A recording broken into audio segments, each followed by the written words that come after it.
여러분 오늘 특강 내용도 진짜 좋습니다. 끝까지 듣고 나시면은 나도 이렇게 해야겠다라는 마음이 확 올라오실 거예요. 그래서 오늘도 여러분 대국민 필독서죠. 강인함의 힘.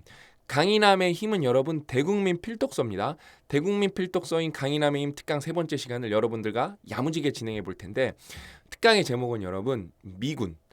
미국은 여러분 사실 천조국이라는 미국의 별명이 미군 때문에 생긴 거죠. 그렇죠? 미군이 세계 최강인 아주 특별한 이유.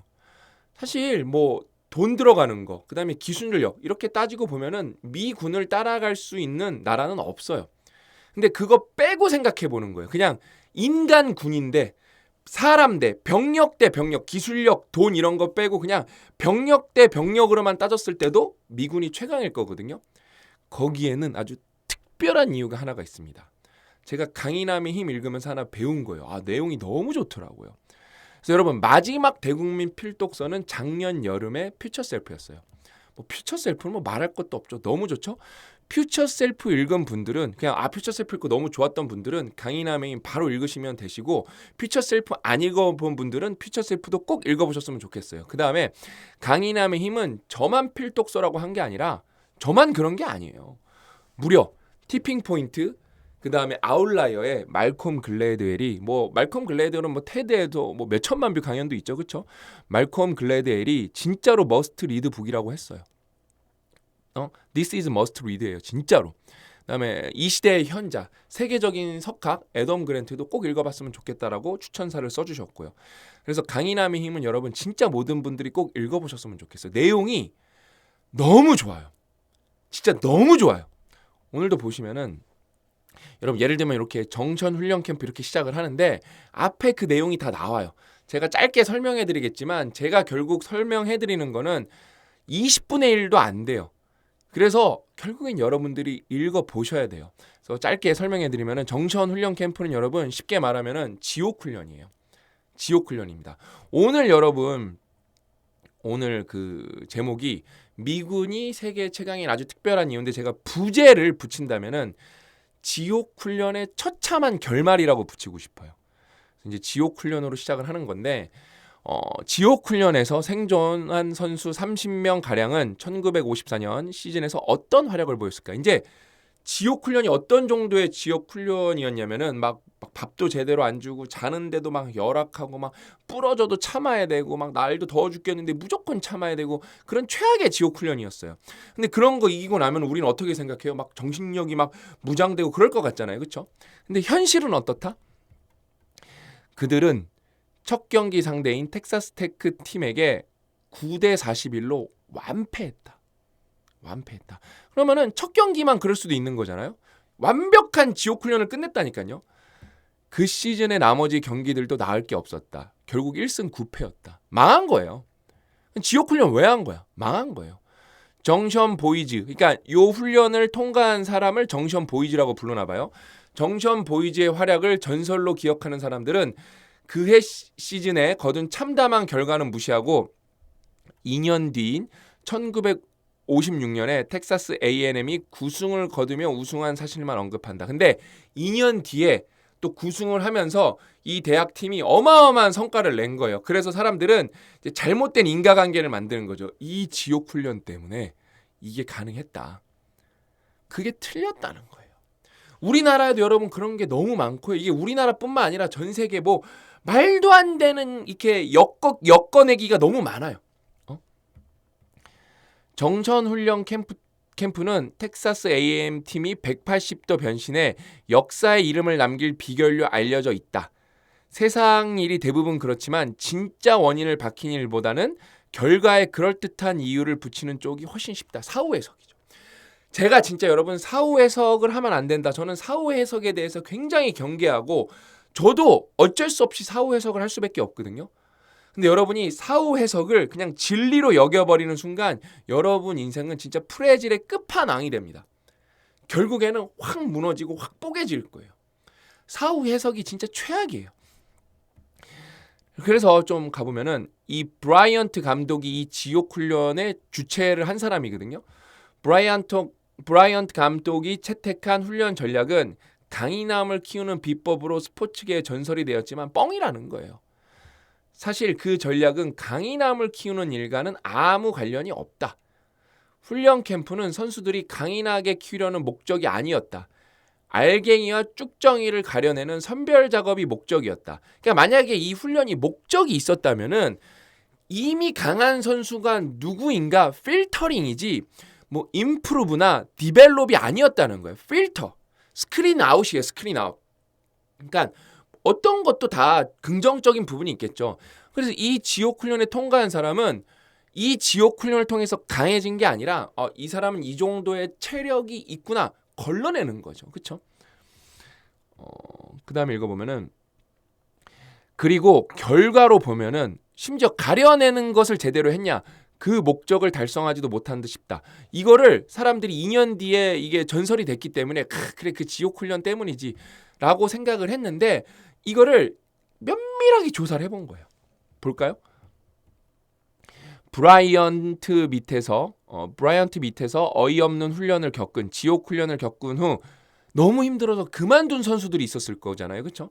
그만둔 선수 중에는 지명순위 상위 선수도 있었고 나고자네 나고자 이렇게 막 손가락질했던 애가 드래프트에서 뭐 프로팀 갈 때 지명순위 상위가 꼽힌 거예요. 훗날 내셔널 풋볼 리그에 진출한 선수도 있었고 최고의 결과를 낸 거죠. 그렇죠?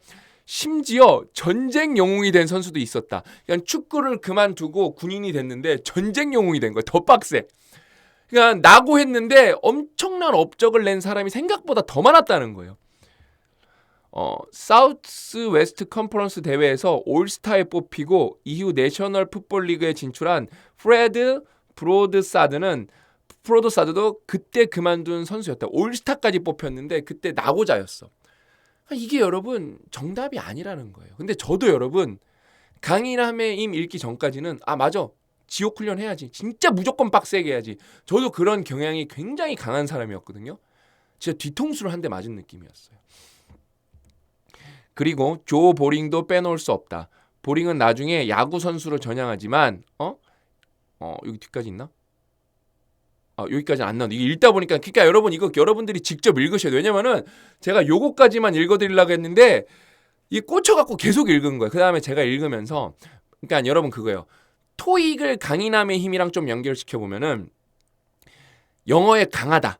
토익 점수가 잘 나왔다. 그러면은 영어가 강한 게 아니라 가려낸 거예요. 이런 거를 풀 줄 아는 사람인가. 그걸 풀 줄 안다는 거랑 영어에 강하다라는 거랑은 다른 거예요, 여러분. 그러니까 토익이 950이어도 영어를 못하는 건 당연한 거예요. 왜냐면 그 시스템, 그 아주 편협한 거를 통과한 거지. 근데 그럼 왜 우리나라는 계속 토익을 유지했냐? 생각보다 토익이 성실성 검증, 그 다음에 뭔가 그러니까 조직에 무난하게 어울리지 못하는 사람을 필터링하는데 굉장히 상관관계가 높았던 거예요. 그러니까 인재를 뽑는다기보다는 미달자를 걸러내는데 자격 미달자를 걸러내는데 토익이 굉장한 큰 역할을 한 거예요. 그러니까 이게 여러분 랜선 토론의 묘미죠. 그러니까 영어의 강인함은 토익을 열심히 공부하는 것보다 영어의 강인함이 되는 거, 영어를 잘하는 게 전혀 아니다. 필터링 작업이다. 그러면서도 뭐 무조건 0대 100이 아니기 때문에 토익을 하면서 단어도 외우고 해서 영어를 조금 아는 게 있겠죠. 근데 말하기는 뭐 그나마 요즘에는 뭐 이렇게 오픽 같은 게 생겨서 말하는데 조금 도움이 되겠지만 토익을 잘한다고 해서 영어를 잘하는 건 아니다. 저는 책을 읽으면서 그런 생각도 들더라고요. 랜선 토론 여러분 너무 좋죠? 우리는 구시대 방식의 강인함과 작별해야 한다. 브라이언트도 나중에 이게 미국이 좀 짱인 이유예요. 나중에 과거 방식에서 벗어났다. 정션 훈련 캠프 생존자들이 25년 만에 재회한 자리 리유니온에서 브라이언트는 과거 선수들에게 가혹하게 다뤘음을 시인하고 사과했다. 이거는 이 사람이 좀 멋있는 사람이에요. 그 다음에 솔직하게 말해요. 브라이언트는 말년에 이렇게 소회를 밝혔다. 내가 당하는 처지였다면 수십 번도 더 때려치웠을 텐데. 솔직하게 고백한 거예요. 그 선수들은 절대 포기하지 않았어요. 내가 맞았는지 틀렸는지 몰랐대잖아요. 다만 내가 할 줄 아는 유일한 방법이었습니다. 이 한 문단만 해도 우리의 경제사를 돌이켜봐도 어떤 회사의 성장 과정을 돌이켜봐도 생각나는 게 너무 많아요. 예를 들면은 스티브 잡스가 최고냐, 팀 쿡이 최고냐, 둘 다 최고죠. 둘 다 최고죠. 근데 그렇게 생각하시는 분들 숫자가 꽤 많아요. 팀 쿡은 스티브 잡스가 읽어놓은 거에 숟가락 얹은 사람이다. 이렇게 생각하는 분들이 굉장히 많아요. 왜? 스티브 잡스의 카리스마. 왜냐면 스티브 잡스가 이게 좀 생각보다 좀 구시대적 강인함이 있는 사람이거든. 막 때려 부수고 막 정말로 막 이렇게 압박하고 그런 스타일인데 팀 쿡은 부드러움 그 자체예요. 그래서 사실 스티브 잡스 죽었을 때 애플 망한다 그랬잖아요. 그렇죠? 그런 기사는 뭐 너무 많아요. 근데 팀 쿡이 여러분 자본주의니까 뭐로 평가받아야 되죠? 매출과 영업이익, 주가로 평가해야 되죠. 10배 올려놨어요. 그래서 제가 고 대표님은 세종대왕이라고 그 전화번호 이 이름에 적어놨거든요. 그러면서 제 개인적 욕심이라는 게 있잖아요. 우리 고 대표님한테 영어 이름은 팀 쿡이라고 적어놨어요. 스티브 잡스라고 안 적어놨어요. 저는 만약에 둘 다 훌륭한 어떤 기업가지만 한 명을 선택해야 된다면 저는 팀 쿡 선택할 거예요. 무조건 팀 쿡 선택해요. 그래서 고 대표님은 저한테 팀 쿡이에요. 제가 진짜 믿고 모든 걸 맡길 수 있고 모든 거를 이렇게 맡긴 다음에 제가 팔로잉 할 수 있는 분은 우리 고 대표님밖에 없어요. 저도 항상 리더십을 갖고 살았는데 팔로우십을 갖고 지금은 살고 있는 거거든요. 상상 스퀘어는 우리 고 대표님밖에 없어요. 왜냐면 제가 그래도 제 인생 갈아 넣어서 막 돈도 때려 붓고 어마어마한 이게 생각보다 제 입장에서는 큰 규모의 부인데 그거를 이끌어 주셔야 되는데 그렇죠? 고 대표님은 진짜 팀쿡 같은 분이에요. 진짜 강한 사람이 누구다? 우리 고영성 대표님이에요. 아, 딱 맞아. 여러분들이랑 랜선 독서 토론하면서 이게 갑자기 확 쫙 끌어오르는데 강인함의 힘의 표본 중에 하나가 누구냐면 고영성 대표님이에요. 그러니까 여러분은 그렇게 생각하실 거예요. 제가 더 강인하다고 생각하는 사람이 있을 거예요. 아니에요. 이거는 왜냐면 우리 브로맨스를 아시는 분들이 많잖아요. 저랑 고 대표님이랑 누가 더 강하냐? 저는 진짜 자신 있게 말씀드릴 수 있는데 우리 고 대표님이에요. 제가 그래서 여러분 강인함의 힘에 좀 더 꽂힌 것 같아요. 저도 과거에 제가 더 강하다고 생각했고 사람들도 제가 더 강하다고 생각했을 건데 누가 봐도 강인함의 힘을 진짜 찐으로 갖고 있는 사람은 누구다? 고영성 대표님. 이거 대박이네. 그러니까 진짜로 이게 여러분 제가 괜히 대국민 필독서라 그러는 게 아니에요. 막 깨우침이 막 인생으로 스며드는데 장난 아니에요. 그다음에 여기 굉장히 중요한 포인트라고 써놨죠. 미 해군 특수부대 네이비실 뭐 영화 주제로도 뭐 엄청 자주 인용되잖아요. 그렇죠? 실시하는 지옥주 유명하죠. 우리나라도 있죠. 지옥주 훈련은 군인을 강하게 연마하는 수단으로 설계된 게 아니다. 지옥주는 여러분 강하게 우리를 뭔가 훈련하는 수단이 아니라는 거예요. 혹독한 전쟁 상황에서도 생존할 수 있는 군인을 선별하는 게 핵심 목표. 뭐 그거 하고 나면은 정신무장이 되는 것도 있겠죠. 그렇죠? 근데 능력치가 올라가는 게 아니라는 거예요. 다시 말해 전시에 직면할 극도의 스트레스를 감당할 수 있는지 참호에서도 자기 임무를 수행할 능력이 있는지 식별하는 데 그 목표가 있다. 그러나 스포츠계는 강인한 선수를 양성할 목적으로 이 지옥 훈련을 채택했고 아직도 하는 사람들이 너무 많죠. 안타깝지만 우리는 경기장 밖에서도 똑같은 실수를 저질렀다. 회사에서도, 가정에서도. 부모님들도 이 책을 꼭 읽으셔야 돼요. 강인한 병사를 선별하는 수단을 우리는 강인함을 단련하는 수단으로 오해했다. 이거는 여러분 이 정도로 이렇게 디테일 구분하기 쉽지 않아요. 저도 이렇게 생각했거든요. 이뿐만 아니라 실제 군대에서도 극도의 고통을 극복하는 방법을 어떻게 연마하고 있는지 자세히 들여다보지도 않았다. 그러면서 무작정 따라한 거. 왜? 이런 컨텐츠 유행이 얼마나 심했는데요. 그러니까 저는 그때 맞아. 그렇게 따지면은 뭐 특수부대 출신들이 정신력도 강하고 다 짱인데 왜 저 사람들은 올림픽에서 금메달을 못 딸까? 저 자세면은 나가서 다 따면 될 텐데 왜? 정교하게 피드백으로 훈련하는 거거든요. 굉장히 피드백이 중요하거든요. 아주 정교해야 되거든요. 이게 진짜 여러분 중요한 거예요. 그렇다고 여러분 정신력을 우리가 강구할 수 있냐? 그렇지도 않죠. 구시대 방식으로 강인함을 기르는 일은 기초 이론부터 가르쳐야 한다는 사실을 간과한 채 무조건 사람을 깊은 물에 빠뜨리고 보는 격이다. 그러니까 이 강인함이 필요하고 구시대 방식으로도 할 수도 있는데 그 앞에 전제 조건이 있다는 거예요. 그게 이 책에서 언급이 되거든요. 그러니까 여기도 여러분 다 읽어보셔야 돼. 이게 제가 일부분만 설명해드리다 보니까 굉장히 빠지는 내용이 많아요. 그래서 이거 읽어드리려고 여기 잠깐 갖고 온 건데 여러분, 그러니까 한국 전쟁 때 미군 포로 사상자가 대거 발생한 이후에야 체계를 갖추었다. 뭐가 체계가 생겼냐? 미 공군은 1961년에 최초로 생존 학교를 설립했대요.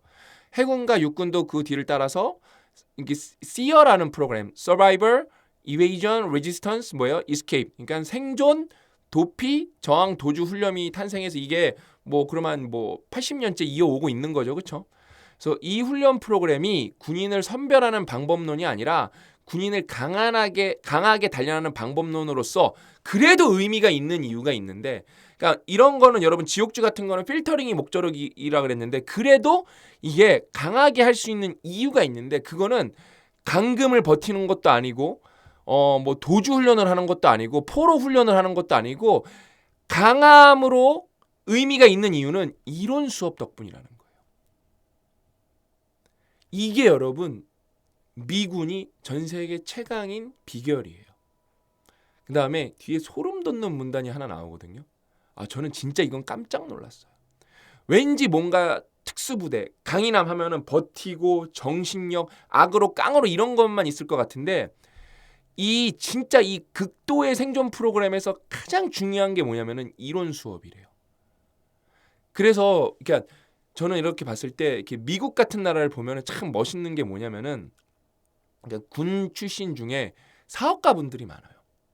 그냥 군에서 굉장히 어떤 피지컬한 부분만 한 게 아니라 멘탈적인 부분도 훈련을 굉장히 강화했고 공부도 굉장히 많이 한 거예요. 너무 좋죠. 너무 좋죠. 1989년 미 육군사관학교는 임무수행력 강화센터를 설치하고 목표 설정 및 긍정적 자기대화 그리고 스트레스 관리 방법들을 생도들에게 교육하는 데 집중했다. 이후 모든 병과의 프로그램에서 심리기술 과정을 도입했으며 정신력 강화와 회복 탄력성 강화하는 프로그램만 10여 가지나 된다. 10여 가지나 되었다. 2018년을 기준으로 스포츠 심리학자를 가장 많이 고용한 기관이 미 육군이었다. 왜? 회복 탄력성. 제가 아까 정신력 강화할 수 없다 그랬잖아요. 그렇죠? 정신력 이게 너무 중요하기 때문에 그래서 이거를 악으로 군대니까 뭐 네이비실이니까 악으로 깡으로 야 부러졌어 버텨 이런 것만 한 게 아니라 정신력과 회복 탄력성을 강화하기 위해서 스포츠 심리학자를 단일 기관이 가장 많이 고용했는데 거기가 어디다? 미 육군이었다는 거예요. 미 육군이었다는 거예요. 그러면은 우리는 뭘 배울 수 있냐? 우리는 뭘 하면 돼요? 독서를 하는 거예요. 우리가 다니는 회사에 스포츠 심리학자 없잖아요. 그렇죠? 없잖아요. 여러분 그럼 우리는 정신력 안 중요하고 우리는 회복 탄력성이 안 중요해요? 우리도 똑같이 중요해요. 회사도 전쟁이고요. 자영업도 전쟁이고요. 육아 양육도 다 전쟁이에요. 쉽지 않아요. 내가 사랑하는 아들 딸이고 내가 뭐 좋아하는 일이고 하지만 어떤 업체와 경쟁을 해야 되고 우리는 여러분 회복 탄력성이 너무 필요하고 정신력이 너무 필요한데 그럼 우리는 스포츠 심리학자가 우리 회사에 없고 내 자영업자장에 없고 우리 집에 없잖아요.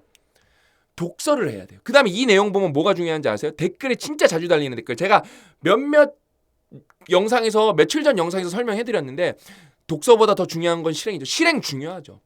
근데 실행 전에 뭐가 오면 더 좋은 거예요? 이론이 오면 더 좋은 거예요.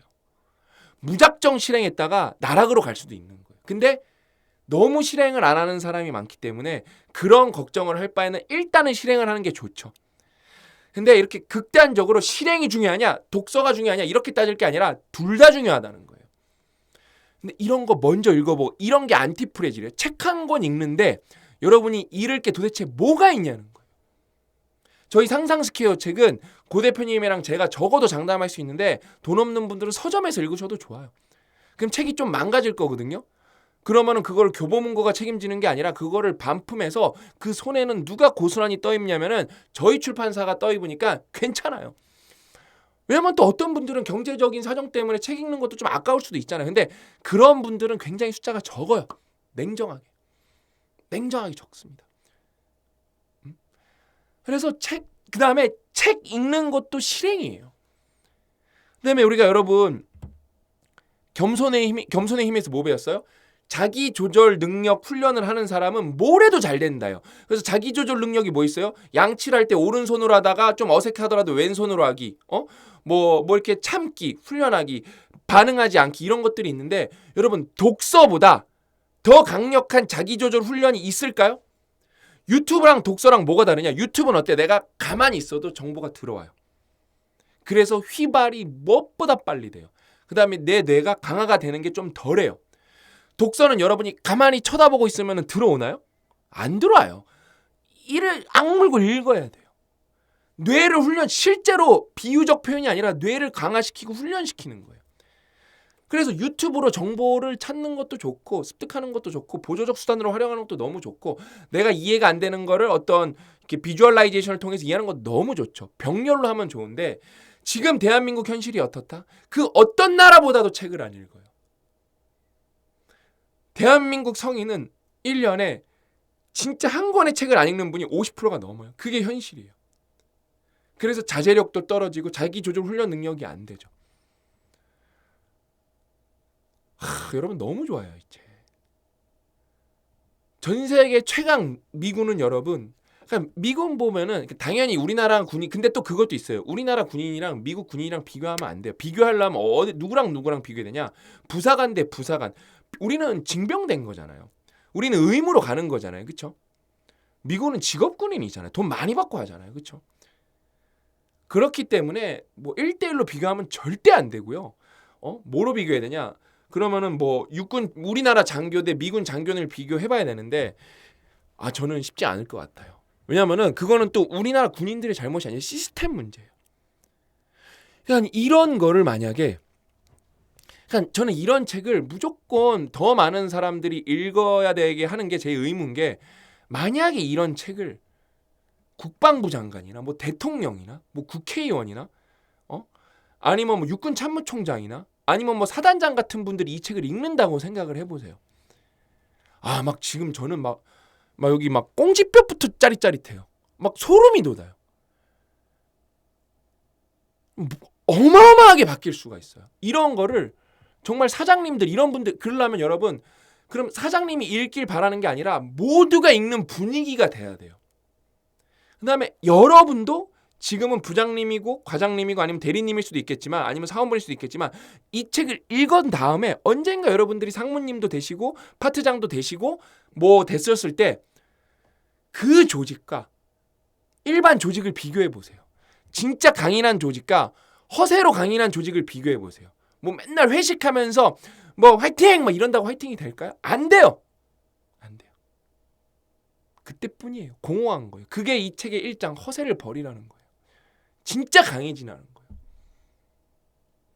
여러분 이건 진짜 너무 좋은 필독서고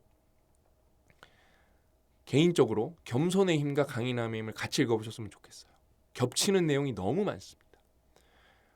저는 진짜 여러분 딱 찍고 지금 시간을 보면 한 15분 됐나 했는데 23분 지난 거 보면 그냥 미친 듯이 몰입해서 찍은 거예요. 막 입이 바싹바싹 탑니다. 너무 막 몰입해갖고. 근데 이 두 개로 최근에 제가 너무 많이 바뀌었어요. 그래서 강력 추천한다고 말씀드리면서 제가 그 다음에 보여드릴게요. 뭐 1년 뒤, 2년 뒤에 제가 어떻게 바뀌었는지 계속 보여드릴게요. 그 다음에 제가 얻은 힘과 어떤 결과물을 여러분들이랑 나눌게요. 기대하셔도 좋습니다. 그래서 오늘 이야기는 여기까지고 저는 4강으로 돌아오도록 하겠습니다. 또 만나요.